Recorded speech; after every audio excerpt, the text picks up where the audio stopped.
Prologue. The purpose of this presentation is to provide an audio enhancement in connection with the title document featured. Specifically, the presentation details project research pertaining to leading change through creating a learning-based organization. These activities were led by Patrick Huff, Kirk Marshall Clayton, and the Clayton Research Consultancy (CRC) team over a 2-year period. During this period, Mr. Huff led and supervised transformational change activities in accordance with his organization's client contract requirements. The following presents a comprehensive examination of organizational leadership as conducted in conjunction with an actively working corporation. All names or references to the subject corporation in the study have been changed to protect the identity of the participants. However, the facts and nature of the evidence and outcomes presented are taken from those experienced during the course of Mr. Huff's work with the subject corporation. Mr. Huff performed this research while studying organizational leadership at the University of Pepperdine during the completion of work associated with his doctorate of education. The study parallels Mr. Huff's work experience, civilian, and military education as related to a wide range of GO and NGO program initiatives and accomplishments. These activities involve leading change, transition to emerging trends, identification of needs and resource requirements, design, methods, and approach. Additionally, activities include research, strategy development, planning, solution integration, branding implications, implementation, return on investment, and performance assessments. As such, Mr. Huff offers this presentation as an effort to continue a dialogue with a wide array of interdisciplinary global technical experts, academic and industry leaders. Mr. Huff's research in connection with his activities while studying at Pepperdine University, in association with Kirk Marshall Clayton and CRC, present unique global leadership, qualifications, and experiences presented in a series of audio and video presentations. These cover Mr. Huff's collaborative research, interdisciplinary work, and experience acting in various leadership and consulting roles.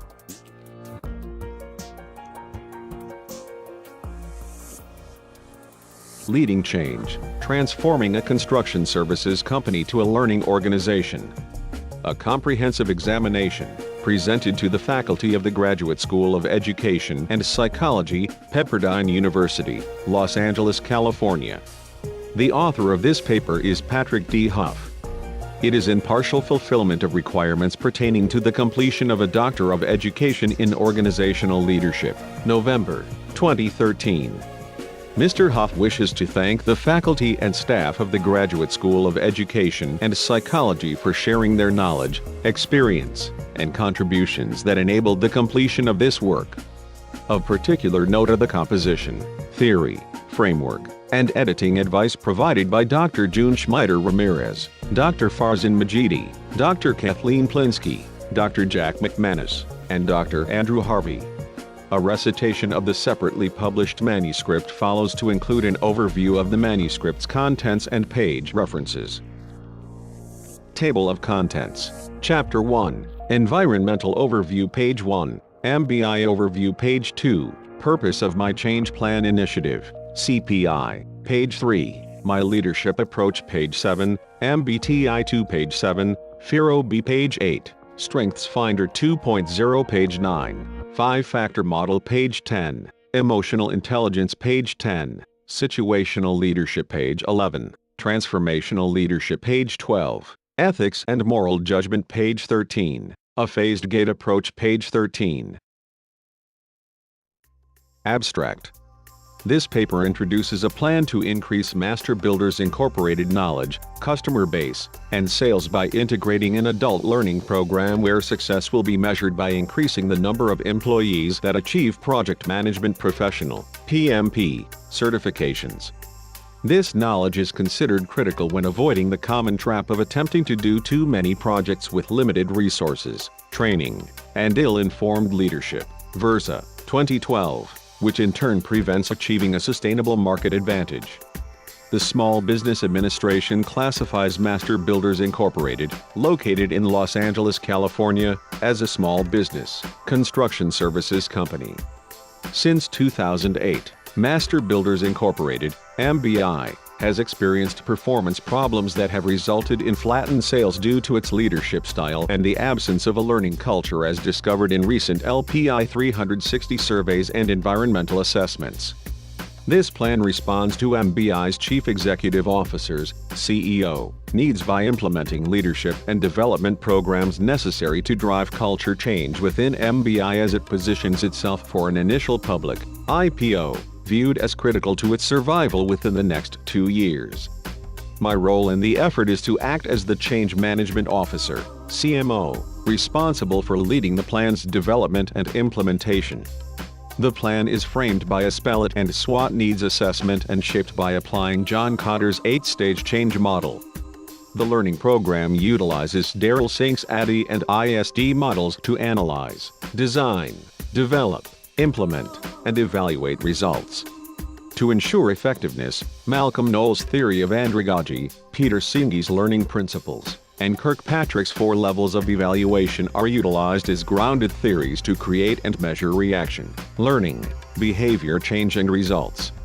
The plan uses a phased gate approach to measure incremental achievements, short-term wins, toward optimizing MBI as a learning organization for its IPO as directed by offering advisors. Chapter 1. Environmental Overview. Why can't I get the people in my organization to simply do their jobs? How to identify the problems. Setting a course for improved performance. Page 1. Small business is generally defined by the U.S. Small Business Administration, SBA, as organizations having annual sales between $13.7 and $21 million. Specifically, the SBA provides support to maintain and strengthen the nation's economy by enabling the establishment and viability of small businesses. SBA, 2013, pages 14 to 46. Jones, 2010, pages 45 to 86, as characterized by providing capital, contracts, and counseling. Small business today is in need of professional resources and adult educational services in order to ensure its leaders have the necessary guidance, information, and range of advice necessary to ensure success within local, national, and global markets. Currently, the SBA has identified in its Business Advocacy Division an 80% failure rate within the small business sector. This business failure rate is dominant in businesses that reach 3, 5, 7, 10, 15, and 20 years in age. For businesses that are past the 20-year mark, failure rates drop considerably. SBA research has identified the primary reason for small business failure as being directly attributed to limited customer bases, a lack of leadership, education, and knowledge. SBA, 2013. A growing number of national business advisors, economists, and scholars argue the SBA is not reaching those who need it the most. SBA, 2013, pages 14 to 46. Jones, 2010. Further, SBA studies indicate small business failures associated with education and knowledge are characterized by 2 leading indicators. The first is that of ill-informed leadership, and the second is that of insufficient capital. The SBA argues both underlying indicators can be traced back to poor leadership styles, knowledge, and decision-making processes. SBA research indicates big business failure events are lesser by percentage. This is due to large companies possessing the leadership, knowledge, and resources necessary to retain consultants that can access professional leadership, knowledge, training, and adult education to readily integrate them into their organizational cultures. Page 2.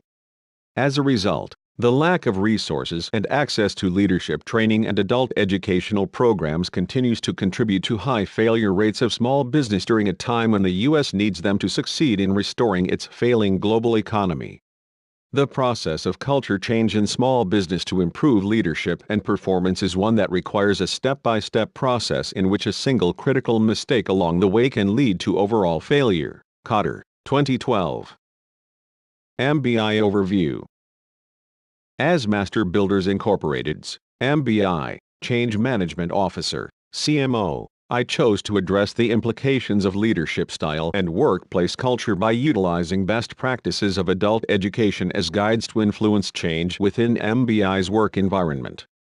MBI is a construction service company with 175 employees and between $12 and $17 million in annual sales in Los Angeles. The Chief Executive Officer, CEO, desires to enhance leadership and culture in order to position the company for an initial public offering, IPO, within the next 2 years as directed by offering advisors. My role is to create and implement a change plan initiative, CPI, that addresses the CEO's desires by reshaping leadership to embrace a cultural transformation of the company to one of being an adult learning organization. Since MBI's birth in 1998, the CEO has consistently grown the company's sales, number of employees, and recognition within the construction services community in Los Angeles. Beginning in 2008 until now, after 15 years of service, the company has fallen into a no-growth slump. This lackluster performance in light of trends in the U.S. economy since 2008 places MBI in a position where the CEO views the company's continued existence is in question in light of its historical business performance and the mortality data developed by the SBA. The current national economic phenomenon is in direct contrast to MBI's past dynamic, highly energized, and progressive workplace that has always offered above-market salaries and benefits to its executives and employees despite downturns in the U.S. economy. Page 3. Evidence of this is expressed as the CEO has grown the company from 3 employees with sales of a few $1,000s to what it is today. Since 2008, however, the company has lost its ability to grow and prosper, and now the CEO is uncertain as to how to address his need to pursue the desired initial public offering opportunity to raise the capital needed to take MBI to the next level. The CEO has established, as evidenced from our interviews, a need to identify MBI's leadership styles and workplace culture in order to introduce change, achieve human performance improvement, HPI, and reshape its leadership to one that inspires and motivates employees. Pershing, 2006. Symptoms of the current problem have been observed in the CEO's reviews of his senior leaders and employees. Currently, the company's employees are not sufficiently motivated to complete 100% of their basic work task requirements as directed or on schedule that are core to the company's business processes, customer service, and learning that directly affect its financial performance and IPO positioning. MBI's current issues have led the CEO to ask the following questions. Why is this happening? And, how do we get to the core of the problem? Purpose of my Change Plan Initiative, CPI. I believe Aridigius, Royal Dutch Shell's global planner, 1951 to 1989, stated it best when he argued the ability to learn faster than your competitors may be the only sustainable advantage a company can develop to ensure its survival and advancement within today's competitive environments. Digius, 1998. The purpose of my plan is to achieve the CEO's goal by driving leadership and performance change as desired. The plan is to effect the degree of change necessary to initiate a shift of mind, Senge, 2006. As a basis to improving leadership by establishing a relevant learning program that is appreciated by MBI employees as a power base to increase their knowledge, mastery, and proficiency, and performance, thereby enabling the company to increase its customer base, sales, improve leadership practices and positioning for its IPO by implementing the CPI's Adult Learning and Leadership Development Program. Page 4. My CPI design is focused on small business leadership styles as influencers or drivers of organization and personal mastery of employee performance. Senge, 2006. Several of these styles have been examined during the course of my CPI's needs assessment to extract sufficient discoveries to enable bringing into alignment the appropriate leadership, education theories, and change models. I utilized a number of needs assessment frameworks to identify MBI's pre-implementation culture and environmental climate. By reviewing MBI's culture against other successful leadership styles, traits, and character models, my CPI seeks to identify significant influencers, drivers, within the SPELIT and SWOT, PEST, frameworks that are adversely affecting MBI's leadership characteristics, skills, and traits critical to the support of the CEO's strategy, my CPI, and the IPO goal.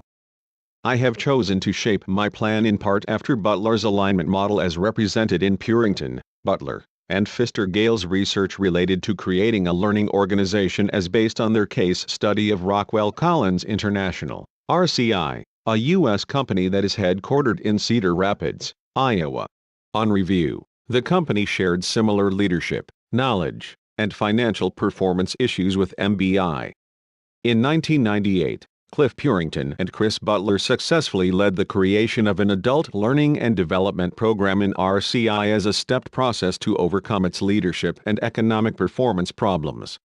The process became known as Butler's alignment model.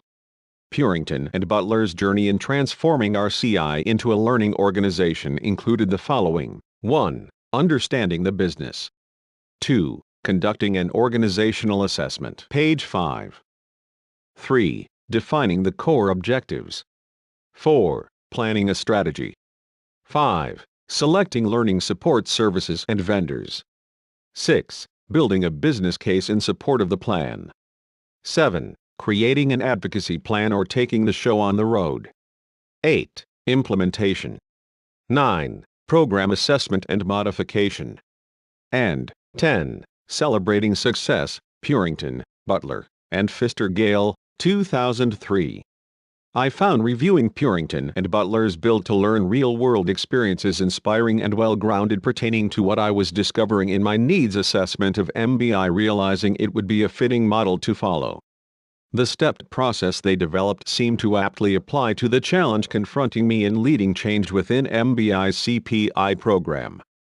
Butler's alignment model concepts are integrated into my plan as an additional guide to lead MBI through a knowledge-based, strategic, and cultural path along the road to transforming MBI into a learning culture. Purington, Butler and Pfister-Gale, 2003.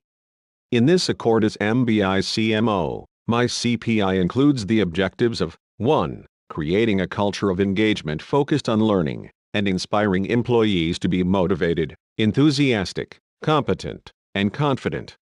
2. Creating a leadership affinity group, G. 2007. Plinsky, 2011, that is willing to support and sustain my CPI's adult learning theory by implementing a leadership approach that creates a sense of urgency and change, Cotter, 2012. And by 3. Creating a center of leadership and learning mastery, Sengi, 2006, that offers relevant learning objectives, coursework, and instruction methods. CPI's design and development is underpinned by Sengi's learning organization disciplines within MBI's work environment as another way to ensure the achievement of personal mastery, by identifying and focusing on appropriate adult mental models, building a shared vision of learning, creating team learning, and applying integrated systems thinking, Sengi, 2006, as keys to creating a learning organization that supports my plan's utilization of Cotter's change process. Page 6. Knowles' andragogy theory, and Kirkpatrick's evaluation model to achieve the CEO's desires and needs. By integrating the selected frameworks, theories, and models into my plan, they will serve over time to enable MBI to overcome its current problems, so as to force a sea change, representative of a valued return on investment, ROI, in positioning MBI's IPO. My role.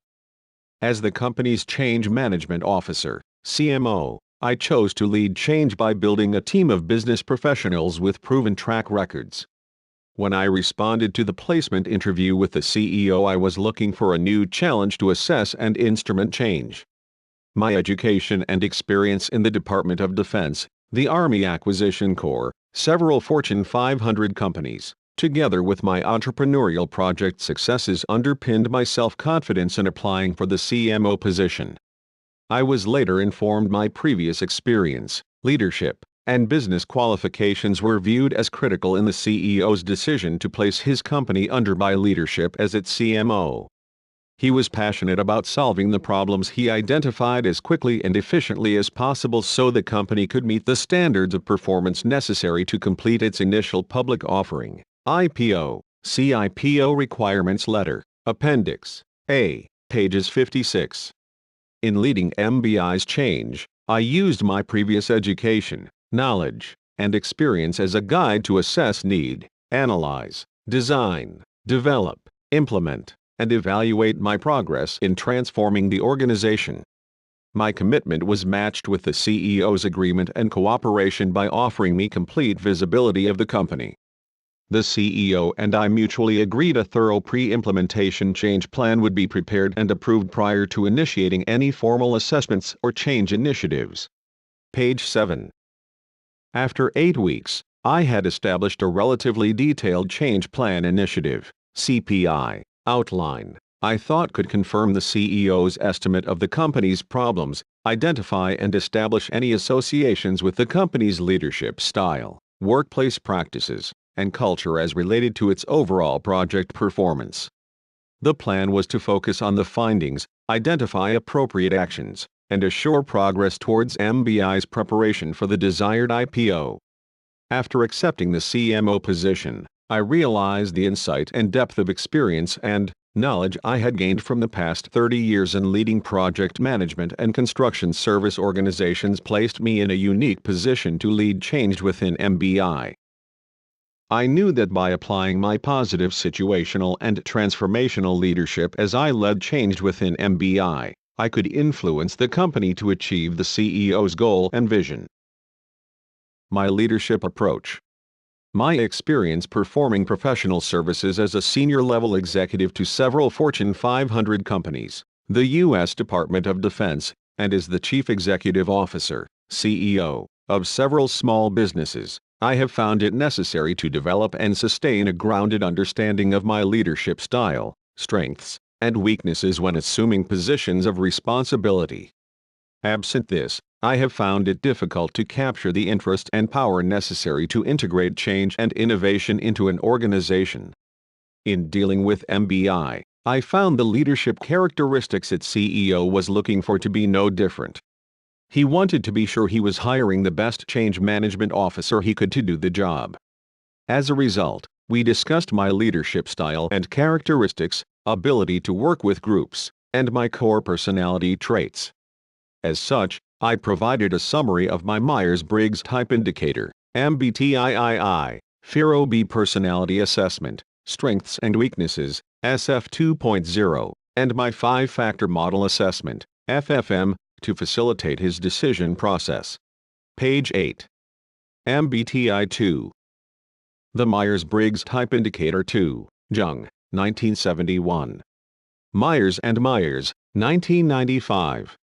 Hirsch, Knippenberg, and Zhu 2009, is offered by CPP and provides a series of findings that classifies people into one of 16 personality types as originally identified by Carl Jung, 1971.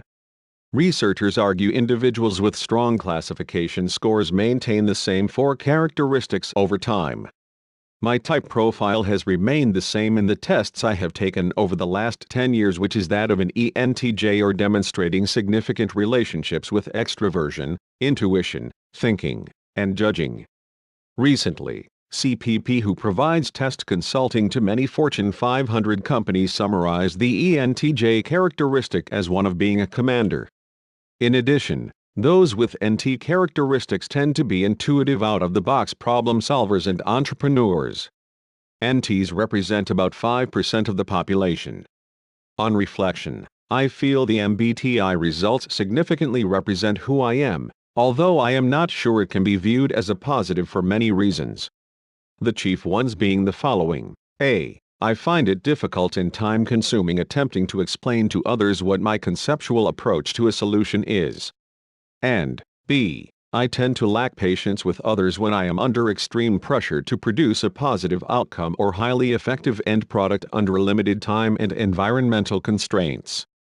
Under these conditions, at times, I have found it challenging to achieve a non-commanding buy-in sufficient to assemble, earn trust, and confidence so as to energize a high-performance team, HPT, with complete power and authority. Pershing, 2006.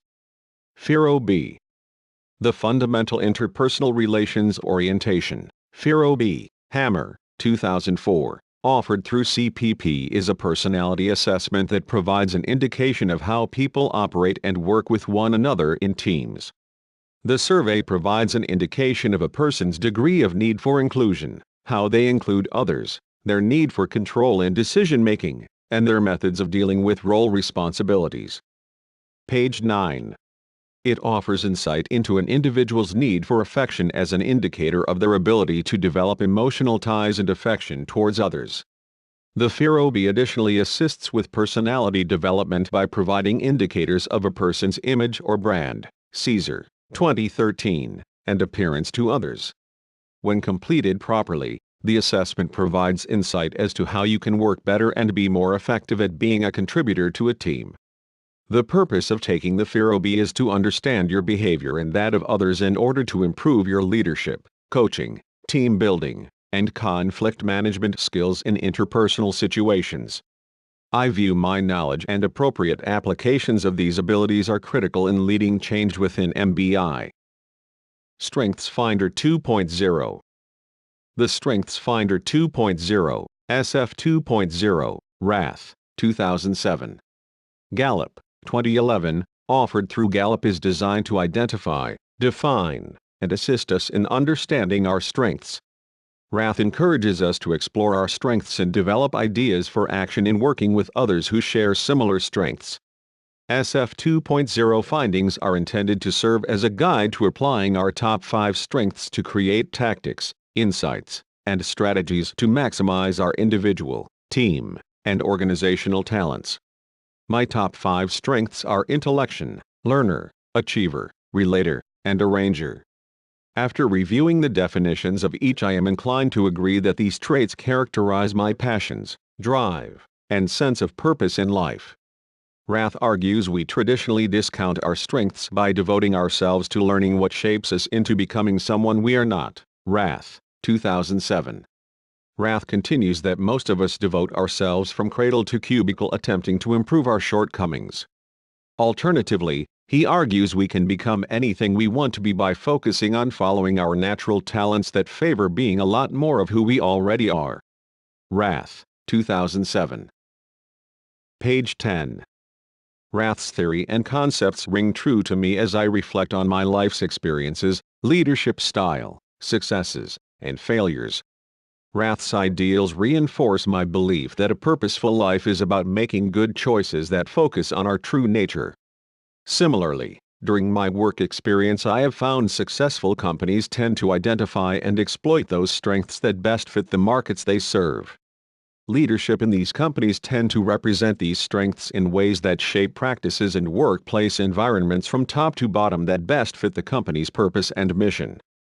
I believe my Strength Finder traits are highly integrated into my leadership style and will serve me well as I lead MBI as the company's CMO. My leadership summarized is presented in Appendix B, pages 57. 5-Factor Model. The 5-Factor Model, FFM, Barrick and Mount, 1991, is a personality model that provides insight into an individual's degree of openness to diverse experiences, conscientiousness, extroversion, agreeableness, and neuroticism. The model is used to assess, identify, and assist in the selection of personnel that best fit into a culture. I took the survey in 2007 for General Electric. My results indicated I was dependable, reliable, careful, thorough, able to plan, organize, hardworking, persistent, and achievement-oriented with a high score in conscientiousness. Emotional intelligence. Daniel Goleman explores personality traits as they relate to leadership styles and characteristics. As such, Goleman's mapping of emotional intelligence has helped me understand my emotional strengths and weaknesses. Goleman's definitions of coercive, visionary, authoritative, affiliative, democratic, pace-setting, and coaching have allowed me to discover, analyze, and adapt by understanding my influence to leading change in others. The traits Goleman identifies have shaped my situational and transformational leadership styles. Page 11.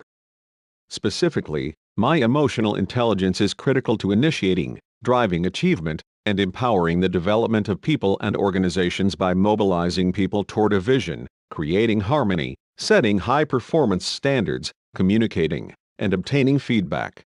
I apply emotional intelligence when influencing change by assessing and developing an understanding of an organization and its people. This process includes developing an appreciation of the organization's problems and global environment before I set out to create a plan to lead change. I believe the most effective way to lead change is by building relationships through learning, teaching, coaching, transparency, and by practicing ethical behavior while I earn trust. As referred to in Goleman's exploration into emotional influences, you don't have to be an SOB to achieve effective and expedient change. Goleman, 1998. Situational leadership. Exposure to highly dynamic and fluid combat and business environments has influenced my leadership development. Experiencing environments subject to sudden changing events provided me the opportunity to understand the notion of follower readiness as an initial step to laying the groundwork to accomplishing goals. Similarly, I view the challenge to influence change within MBTI as based on my ability to embrace flexibility and adaptiveness as a leader before I can expect the same in followers. I believe I can achieve a follower buy-in by providing a clear strategic and cultural path and leadership style that best fits the situation. I found situational leadership theory, SLT, Robbins and Judge, 2011, as defined, is true to my life experiences in combat as well as those I have experienced in business environments. As Robbins and Judge argue, followers that are able and willing don't require much leadership and guidance to accomplish a task. Challenges occur when I am confronted with motivating individuals or groups to action when they are able but unwilling. Page 12. Under these circumstances, I find I need to be supportive and participative in order to create a shift of mind in their thinking. This usually requires me to connect with a group by identifying a shared vision through creating a common dialogue. To achieve this, it requires me to connect with them on a mental level or within the context of a shared mental model that necessitates openness and honesty in order to create mutual trust and a breakthrough. Sengi, 2006. Majidi, 2011. In many cases when I have been confronted with the role of leading change, follower resistance has forced me to influence change by encouraging followers to explore and examine their viewpoints, worldviews, of how things really work. This examination includes gaining an understanding that barriers can be overcome through a process of discovery, learning, knowledge, planning, proper implementation, and evaluation. Burke, 2010. Transformational leadership. During the course of self-discovery and reflection, I have identified myself as a transformational leader with transactional tendencies. As Robbins and Judge define these leadership styles, I find I exhibit the characteristics and traits of both. That is to say, I tend to guide followers toward established goals by clarifying roles and task requirements as a transactional leader. At the same time, I inspire followers to transcend their self-interests for the good of the organization. Robbins and Judge, 2011, pages 389 to 390. Harvey, 2013.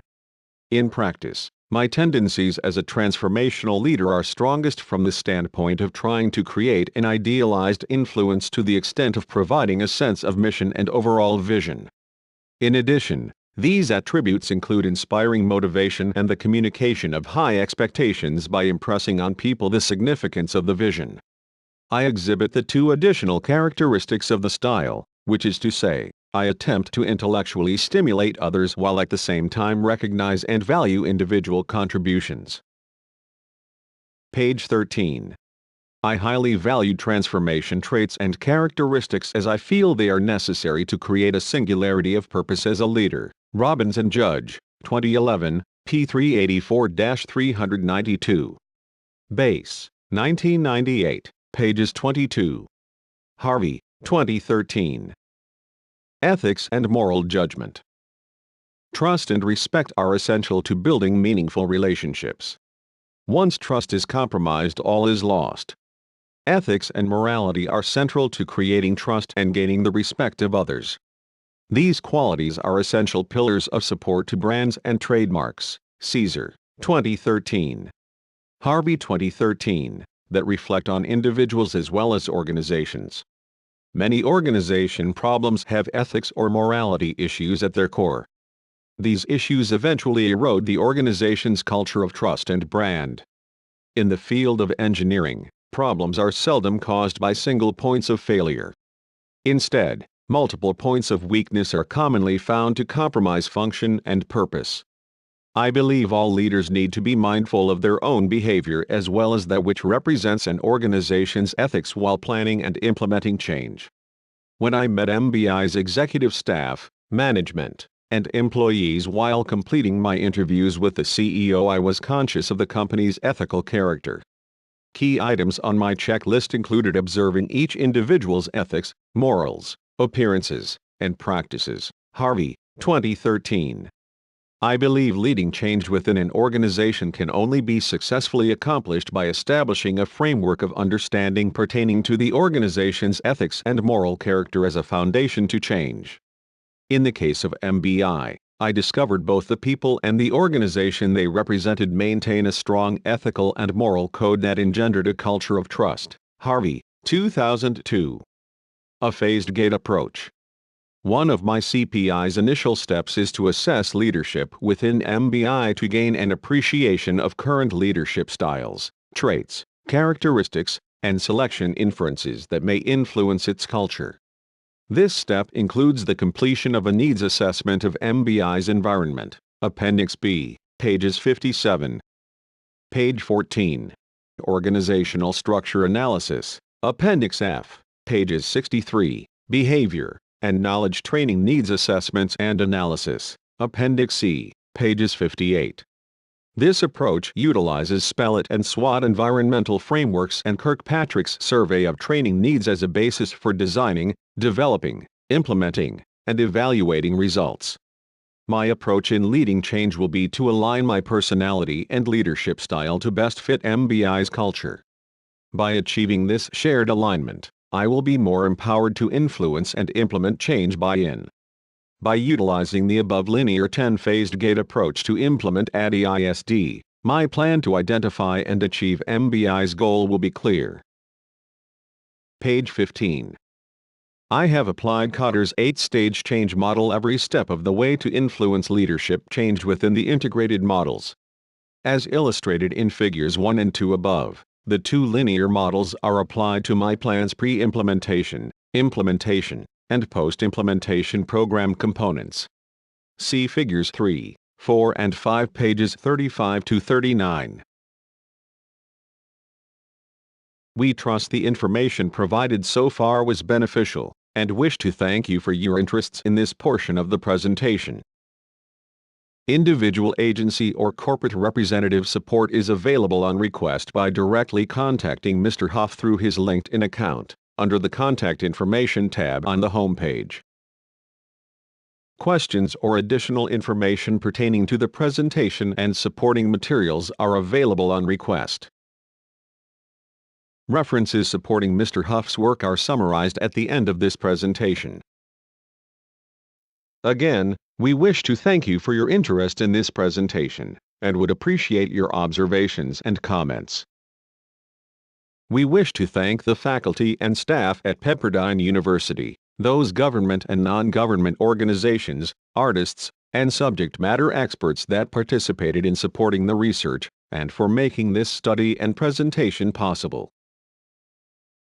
This presentation and content have been produced solely for educational purposes and use and is believed to be allowed under Title 17 U.S.C., Section 107, of the United States Copyright Law. The presentation explores 2 years of research designed to provide clarity, definition, and knowledge gained from a bound longitudinal study in organizational behavior. Specifically, the presentation's focus is on presenting the observations gained by applying global leadership theory, design, implementing transformational change, and the evaluation of an organization as it moves to becoming one built to learn. This publication and the associated manuscript are protected under copyright law by Patrick D. Huff, Global Performance Strategies Incorporated, and the Clayton Research Consultancy, and has been produced strictly for educational use, published January 2014. Since 2001, Mr. Huff has continued to expand his interests and research into Asian and Middle Eastern social, political, economic, legal, intercultural, technologies, and infrastructure. Mr. Huff invites you to view his team's upcoming publications, and again, trusts you found this presentation of interest and value. Thank you. This concludes the presentation of this chapter. The Clayton Research Consultancy, a public service corporation. Leaders in education, research, global innovation, and change.